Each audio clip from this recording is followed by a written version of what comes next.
Pois son as 12:33 minutos, abrimos un novo programa como de PEN, o futuro e hoxe. Están aquí con nós no estudo Alfredo Hernández. Moi bo día, Alfredo. Hola, buenos días. Eloi Delgado, bo día, Eloi. Hola, bo días. E Manuel Martínez Tato, bo día. Bo día. Eloi, a ver se podes dar vos días outra vez porque o teu micrófono estaba apagado. O meu? Agora sí que está aberto. Bo día. Bo. Iso non o xestionas ti, mira, temos aí. Alguén me tiña marginado aquí. No, tiñas o micrófono apagado. Vale, pois os meus días, vamos, os que somos de Tomiño decimos bos días cando chove. Normalmente somos optimistas. Bueno, hoxe imos a falar de diversos asuntos. En primeiro lugar, pois nos poñemos algo serios porque, Alfredo, faleceu alguén moi importante para Modepen. Sí, hoy abrimos el programa con una noticia triste, por lo menos para o colectivo de los que formamos la plataforma Modepen Galicia, ya que es el fallecimiento de nuestro querido compañero Santiago. ¿Y cuál es la importancia de esto? Porque él fue uno de los promotores y fundadores de esta plataforma, junto con otros personajes de aquí como José Gundín, José Luis Calvo, Manuel Alfonsín, Guillermo y un sinfín de gente más, que fueron los que aquí en Tui precisamente montaron la plataforma de Modepen para en defensa de las pensiones y los servicios públicos. Y después ya se fueron formando las distintas plataformas por toda Galicia.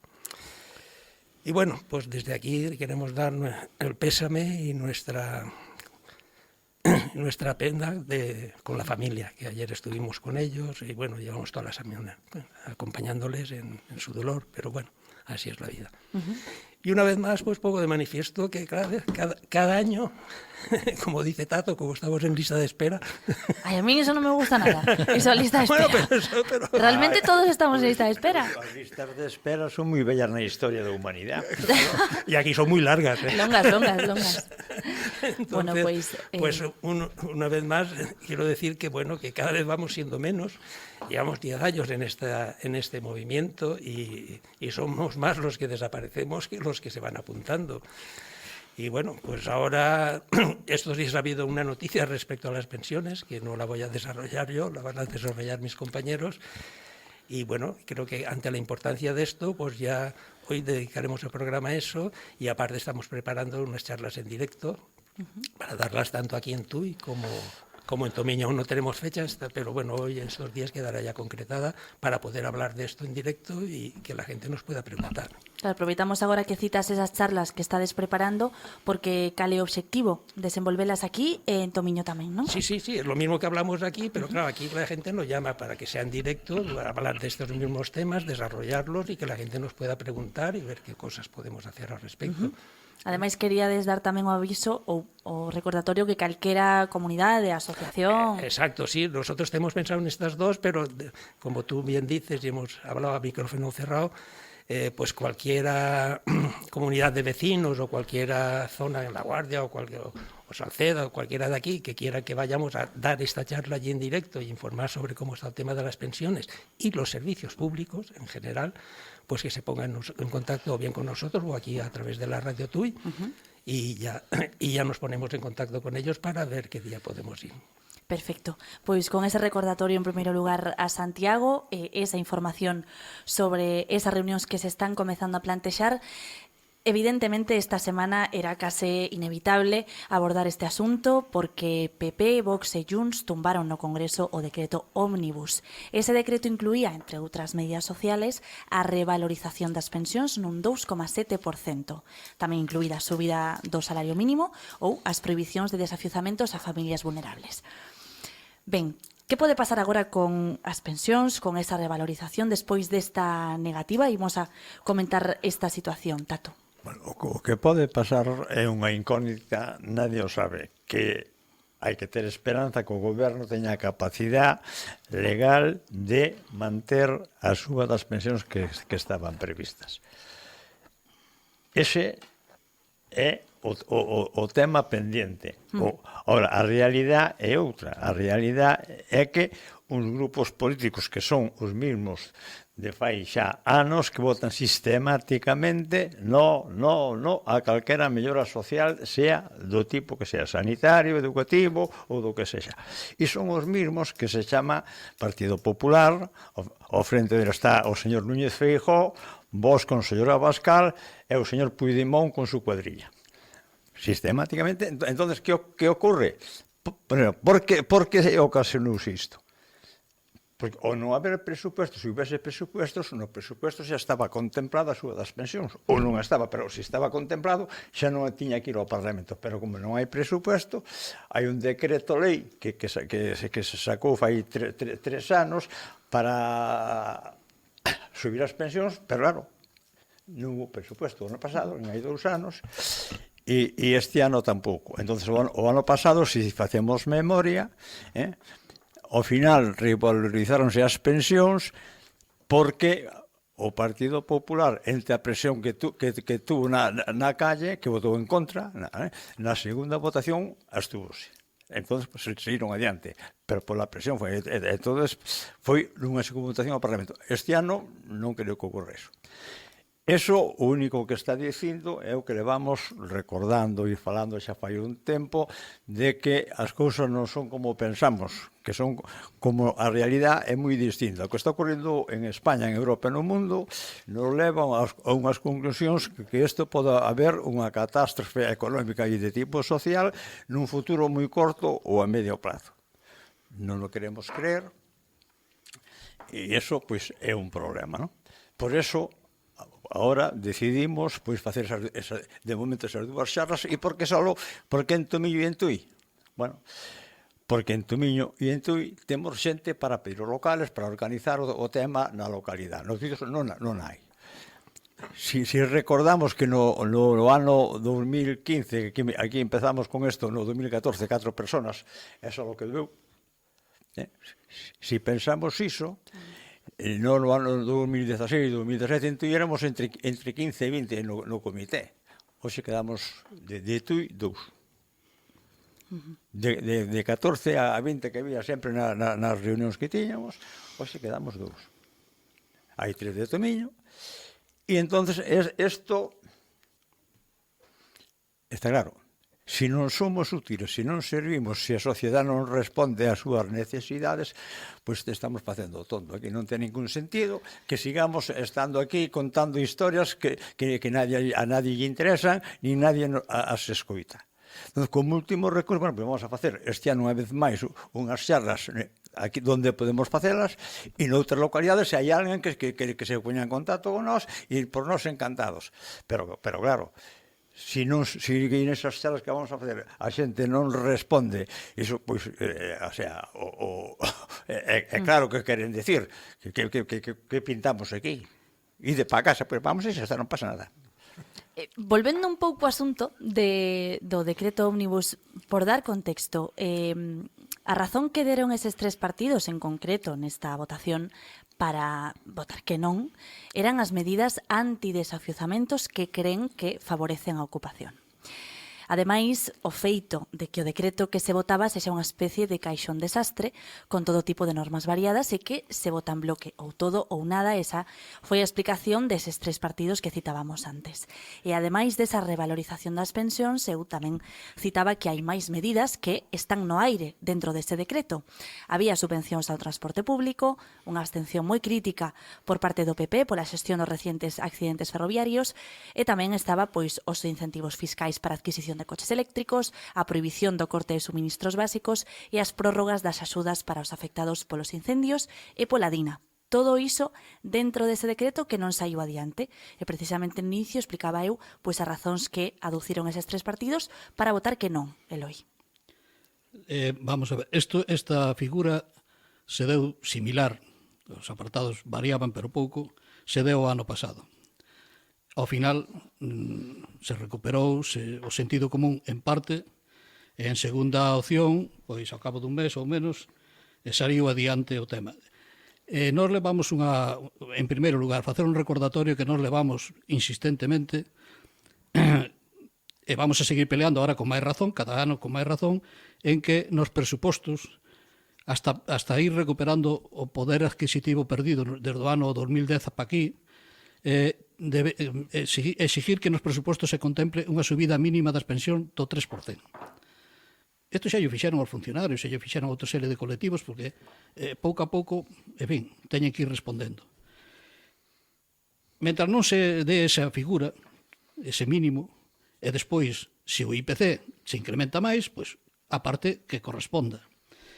Entraremos no xogo, mellor dito, na desvergüenza dos partidos políticos de xogar con máis de 10 millóns de llallos que nos manipulan, nos vapulean e que están xogando con nós. É dicir, vamos a ver, sabemos que temos razón.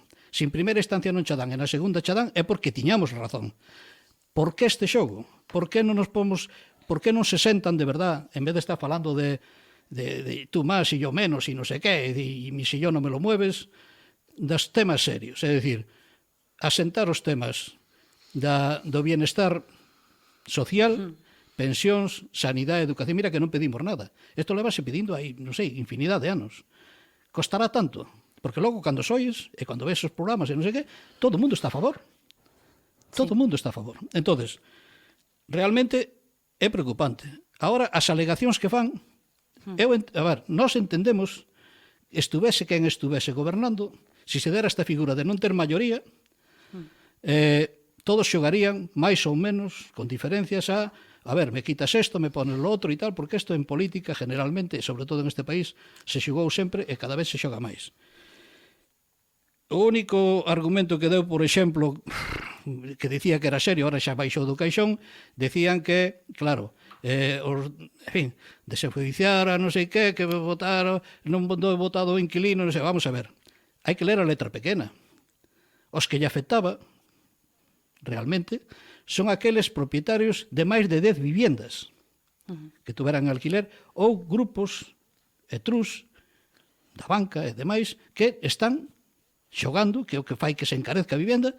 Se chegou a vender no seu día en Madrid casi 3.000 viviendas públicas e o ano seguinte ve un grupo e o puxo como 3 veces máis cara. E agora sigue así a dinámica. Non se para. Entonces, os afectados, si é que os que haxa, bueno, que nos está defendendo? O único que alegan é eso. Non se preocupan de decir que, por exemplo, donde foi a Dana, agora resulta que sí, se quedan sin axudas. O goberno, creo que esta semana, fixo un presuposto extraordinario para acudir ali ao máis urgente. E o resto, a quen está afectando, e se vai acabar aprobando, porque ao final van a caer do burro, é efectivamente aqueles colectivos, primeiro, de pensionistas. Ti si non subes as pensións e, ademais, recortas a axuda aos fogares que necesitan, que se estaba dando o bono eléctrico. Sí. Mayoritariamente, gran parte deles son pensionistas. É así. E aqueles que a revalorización das pensións non é solamente o 2,7, logo está aquelas pensións mínimas que suben dun 7 a un 11,4%. Aqueles que as non contributivas é que é ingreso mínimo vital, é dicir, realmente, a ver, un respeto. Un respeto. A min neste punto me gustaría preguntarvos directamente, porque dende logo estamos falando dende esa perspectiva, seguimos as razóns deses 3 partidos que votan que non, agora sí que é certo, pois que explican que o motivo eran esas medidas de desafiuzamentos, pero hai unha crítica a que vayan todas esas medidas nun mismo decreto, que se vote todo ou nada, non? Vos, dende a vosa perspectiva, vedes ben positivo que todas esas medidas vayan xuntas á votación? A ver, nós temos un enunciado que a veces se esquece e intencionadamente se dice que nós tomamos partido. No, hai algo que dice que goberne quen goberne, vamos a seguir así hasta que desaparezcamos, o público se defende. Bien, a partir de aí, si entendemos, e o dixen antes, non é algo que estea escrito, pero si entendemos que a veces, dependendo da situación política, é dicir, si en un país non existe unha maioría e é difícil sacar adiante leyes máis ou menos importantes, que no medio vai unha que non é tan importante ou non o sei.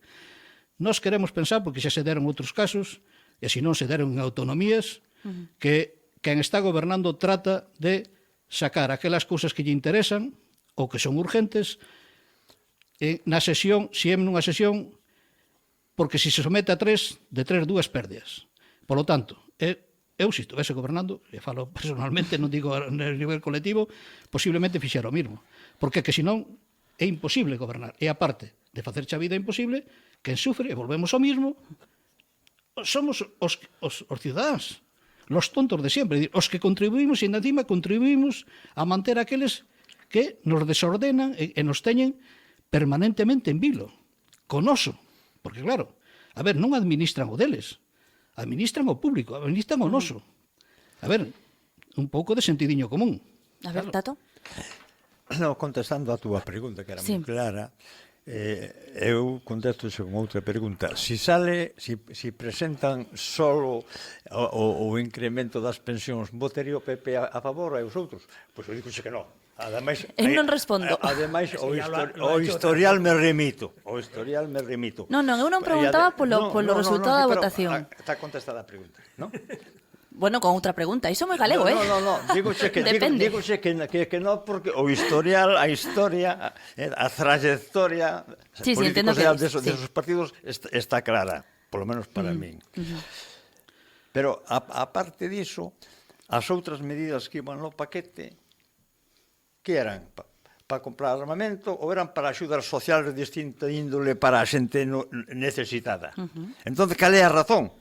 Que, se vai sola, no, ahora forzarán a que a presente sola e a mellor non teñen máis remedio para que a aproben. É posible, non? Pero vamos, non nos chamemos a engaño, eh? Aquí a raposa... Yo es que contestando más concretamente a tu pregunta, Sí. el movimiento pensionista empieza para mover las pensiones y nuestro eslogan, como bien ha dicho Eloy, era gobierne quien gobierne, las pensiones se defienden. Hasta que al año o año y medio, además concretamente yo creo que eso aquí en Modepen surgió en una manifestación que fuimos a Madrid y vi que allí el colectivo vasco pues defendía todo lo público. Entonces cogí esta idea, se la transmití al presidente en el viaje de vuelta en el autobús, le pareció bien, y a partir de ese momento empezamos a decir en nuestras reuniones, en nuestro eslogan, que gobierne quien gobierne, lo público se defiende. O sea que sí entra dentro de la pregunta que tú has hecho antes. Perfecto. O sea que Vale. estamos para defender eso. Claro que nos interesan las pensiones, nos interesan los servicios públicos. O público. Como yo ya dije en su momento, que España es una empresa, nosotros trabajamos para que ese beneficio recaiga sobre nosotros, en arreglo de las carreteras, en los hospitales, en la sanidad. Ahora, este fin de semana, hay una manifestación para la sanidad, que eso es desastroso, pero totalmente desastroso. Hablamos de las pensiones, pero bueno, no nos metemos en sanidad porque ya hay una plataforma que Sí. lo defiende y ya lo hacen ellos. Y muy bien, por cierto. Abordando, seguindo por aí co público, antes fora de micros xa introducíamos tamén outra das novas da semana, un real decreto controvertido no noso país, que é a regularización de migrantes en España. Neste caso, o goberno tomou esta decisión, sacou ese real decreto, pactado, nese caso, con Podemos. Polo tanto, isto non vai a votación, vai a ser así e vai a ser así. Neste caso, vai a ter efectos, vai a ter a moitísimas persoas que se benefician desta regularización, pero que ademais vai a haber moitas persoas que están agora mesmo en situación irregular que van a poder traballar de forma legal, que van a poder ter un aluguer, o servizo básico tamén no noso país, e tamén no sistema sanitario, poder ter unha atención sanitaria. Algo que tamén hoxe quería descomentar porque tamén está englobado dentro desa defensa do público, non só das pensións, non? Claro, pero yo ahí le doy el paso a Sí. Eloy, aunque también tengo que hablar, pero bueno. Ya se No, dijo él. vamos a ver, sí, así a grosso modo. É certo que se saca un decreto para regularizar, que non é en 3 días, ten que subir, terían que cumplir, igual que hasta ahora, unha serie de requisitos, que non vamos ahora a enumeralos, habrá tempo, e recordar que isto non é unha excepción, porque claro, se pon o grito no ceo, por certos partidos que nos representan, a min a mellor non, pero bueno, porque eu a veces hasta renego, no Parlamento, que é onde se toman as decisións. Bueno, vale, esta non é a primeira, nin a segunda, nin a terceira regularización por decreto que se fai nos últimos 15 anos ou 20. É dicir, é certo que, por exemplo, gobernando Aznar, se fixeron 2 e en total se regularizaron en torno a 800.000 por decreto. É verdad que Zapatero, pois no seu día, pois tamén fixo unha regularización por encima dos 500.000. E agora se fai outro de 500.000. E eu digo, a ver, se fixo por qué? Porque ou se facía ou Claro, hai sectores que a mellor non lle interesa, porque cando chega o momento van a botar fora a quen, como se fai por aí agora en Estados Unidos por outro lado. A esos daí sí, a estos non, que os teño collendo algodón, eses botámolos ao final. No, vamos a ver, ou todos blancos ou todos negros, e perdón por la expresión, porque aquí, curiosamente, non son os negros, como se dicía antes, mayoritariamente en España son de moitos países, pero mayoritariamente de Latinoamérica, é dicir, non son irmáns, senón de sangre, con o mismo vamos. idioma. Entonces, claro, quero decir, así por encima, se van a regularizar, non sei cuántos lle tocará a Galicia, porque ahora mismo hai unha, pero en Galicia ahora mismo están cotizando 78.000 estranxeiros, esos están cotizando. A ver, poñedevos que non cotizaran, que estamos falando, nos aquí somos 2.600.000 habitantes. Aquí habrá que sumarlle parte que ahora tamén se sumarán no seu día a esta regularización, porque sigue habendos, claro. Bien, resulta que a nivel de España hai 3.100.000 migrantes cotizando. Digo, a ver, se eles non cotizasen, non estuveran aí, o sistema sí que empezaría a queixarse. Estou seguro que isto se incrementará en cuanto se regulariza a situación desta outra xente. Por lo tanto, cuidado con ir polo camiño trillado e fácil, é dicir, a mí me quitan el trabajo, a mí... No, isto é moito máis serio. Estamos falando de que aquí non todo aquel que vexas na calle, primeiro, non está cumplindo. Seguramente as pasou negras e veu na situación que foi. Pero gran parte dos que ves xa están traballando e normalizaron a súa situación. Outra en parte importante, están a veces facendo un traballo que non quere facer ningún galego, ningún español, que o día que falten, e por desgracia parte deles en negro, sin regularizar, quen nos va a atender a nós? É dicir, a los papás e abuelos e abuelas, donde vamos a ir a parar? Porque residencias non temos, ni podemos ni nas pagarlas, pensan facer. ni podemos pagarlas. Por lo tanto, pensade ben cando falamos de migración. É un tema, non se pode tomar a lixeira como se está tomando por aí, e que, bueno, con eso yo voy a... Vamos a ver, se o día ademais que cheguen a gobernar, eu a mellor non o vivo, van a ter que dar marcha atrás e comerse gran parte de las babosadas que están diciendo. Citabas a situación de Galicia. Alrededor de 6.000 ou 8.000 persoas poderían beneficiarse desa regularización en Galicia. Vale. Como nos quedamos case sen tempo, sei, Alfredo, que querías intervir ti tamén neste punto. Sí, bueno, lo que queríamos hablar es que ya me lo has preguntado antes, que era de dar las charlas. Genial, é certo, certo.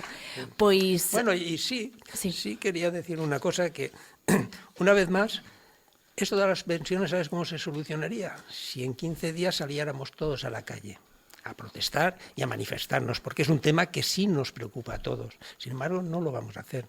No se va a hacer. La gente no va a salir.